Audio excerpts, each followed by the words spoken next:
Hey Gaston, when you receive the BBU unit, please attach it to the rack using the bolts.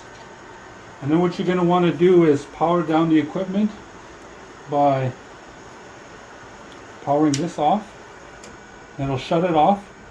Then you're going to want to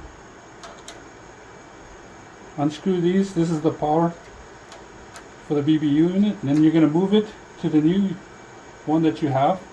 You're going to move the Cat 5 port for port, and then you're going to want to be very delicate with the fiber. This is the fiber connection.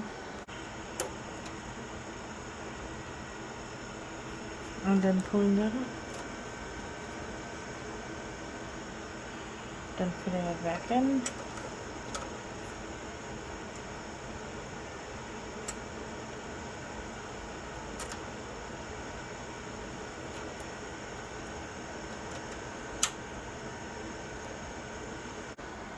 You're going to want to pull the tab back. You'll hear a little click, and then you're going to slowly take it out.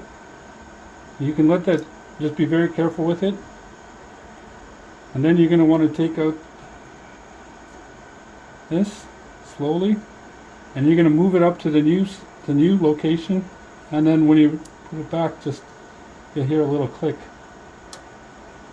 Right? And then you're going to put this back. Hear a little click. Once you put all of this back into place on the new unit, you're going to power it back up.